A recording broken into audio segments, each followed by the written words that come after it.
Praise the Lord. இன்று தேவன் உங்களுக்கு தந்த வார்த்தைகள், கர்த்தருடைய கரம் அவர்களோடு இருந்தது. அப்போஸ்தலர்கள் 11:21. ஹல்லேலூயா. கர்த்தருடைய கரம் வல்லமை உள்ளது. இஸ்ரவேல் மக்கள் எகிப்தியருக்கு அடிமையா இருந்த காலம் அது. அப்போ மோசேன்றவரை ஆண்டவர் அழைத்து இஸ்ரேல் மக்களை விடுவிக்கும்படி பார்வோன் இடத்துல அனுப்பினார். பார்வோனுக்கு இஸ்ரேல் மக்களை விடுவிக்க மனதில்லை. லட்சக்கணக்கான மக்கள் அடிமைகளா எகிப்துல இருந்தாங்க.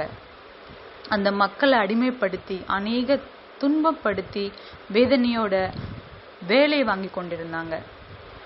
இப்படிப்பட்ட வாழ்க்கை தான் இஸ்ரேல் மக்கள் வாழ்ந்துட்டு இருந்தாங்க. மோசே போய் பார்வோன் இடத்துல கேட்கும் போது, பார்வோன் இஸ்ரேல் மக்களை அனுப்பாதால ஆண்டவர் 10 வாதைகளை கட்டளையிட்டார். அந்த வாதைகள் தண்ணீர் ரத்தமாக மாறினது, தவளைகள், பேன்கள், ஈக்கள், கொள்ளை நோய்கள், கொப்பளங்கள், இடி, வெட்டுக்கிளிகள், இருட்டு, தலைச்சன் பிள்ளையின் மரணம். இல்ல, கடைசியா தலைச்சன் பிள்ளையின் மரணம் வந்ததுக்கு அப்புறமா தான் பார்வோன் இஸ்ரேல் மக்களை விடுவிச்சான். ஹல்லேலூயா. பார்வோன் இடத்துல இந்த மந்திரவாதி சொன்ன வார்த்தை என்ன தெரியுமா? இது தேவனுடைய விரல். ஹல்லேலூயா. இது தேவனுடைய விரல். இது தேவனுடைய வல்லமையினால், அந்த விரல்னால ஏற்பட்ட வல்லமை, அவருடைய கோபாக்கினின்னு சொல்லிட்டு அந்த பார்வோன் இடத்துல இருந்த மந்திரவாதி சொன்ன வார்த்தை இது. தன்னுடைய பிள்ளைகளுக்காக, தன்னுடைய பிள்ளைகளை விடுவிக்கணுன்றதுக்காக எகிப்தியருக்கு தேவன் கொடுத்தது 10 வாதைகள். ஹல்லேலூயா. அவருடைய விரலின் வல்லமையே அப்பேற்பட்டதா இருந்தா, அவருடைய கரத்துல நாம் வரையப்பட்டிருக்கோம். வேதம் சொல்லுது, அவருடைய உள்ளங்கையில நம்ம வரைந்து வைத்திருக்காராம். எப்படி அவர் மறப்பார் உங்களை? ஹல்லேலூயா. அவருடைய கரத்தின் கிரியை வல்லமை உள்ளது. தேவனுடைய கரம் வல்லமை உள்ளது. தேவனுடைய கரம் பராக்கிரமம் செய்யும். தேவனுடைய கரம் மகிமையான காரியங்களை, அதிசயமான காரியங்களை நம் வாழ்விலும் செய்யும். நாம் இயேசுவின் பிள்ளைகள், இயேசுவின் ரத்தத்தினால கழுவப்பட்ட பிள்ளைகள். அப்ப எந்த அளவுக்கு உங்களை என்னையும் அவர் நேசிப்பாரு. ஹல்லேலூயா.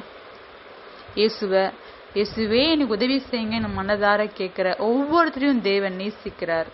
என்னை நோக்கி கூப்பிடு, நான் உனக்கு உத்தரவு தரேன்னு தான் வேதத்துல போட்டிருக்கு. நீ இந்துவாரு, கிறிஸ்டினாரு, முஸ்லீமாரு, அதை பத்தி தேவன் கேட்கல. என்னை நோக்கி கூப்பிடு மகளே, என்னை நோக்கி கூப்பிடு மகளே, அப்படிதான் தேவன் சொல்லுவாரே தவிர மதத்தை பார்க்கிற தேவன் அவர் கிடையாது. ஹல்லேலூயா. இந்த நாளிலும் தேவனே, என்னுடைய வாழ்க்கையில உம்முடைய கரம் நடத்தணும், நானும் அதிசயத்தை பார்க்கணும், அற்புதத்தை பார்க்கணும்னு என்னோடு சேர்ந்து ஜெபிக்கிறீங்களா? அன்பின் தேவனாகிய கர்த்தாவே, உம்முடைய கரம் வல்லமை உள்ளது ராஜா. மகிமையான காரியங்களை செய்பவர் நீர்.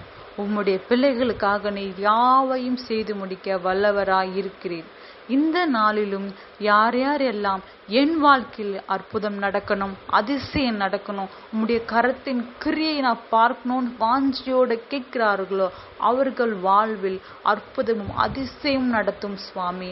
ஒவ்வொரு நாளும் உம்முடைய கரத்தினாலே அவர்களை கரம் பிடித்து நடத்தி போக்கியம் வரத்தையும் பாதுகாத்து கொள்ளுங்க. குடும்பங்களை பொறுப்பெடுத்துக் கொள்ளுங்க. சந்தோஷமும் மகிழ்ச்சியும் தாரும். உம்முடைய கரத்திலே ஒவ்வொரு பிள்ளைகளும் தாழ்த்தி ஒப்புக் கொடுக்கிறேன் இயேசு கிறிஸ்துவின் நாமத்தில். ஆமேன். கர்த்தர் உங்களை ஆசீர்வதிப்பாராக. ஆமேன்.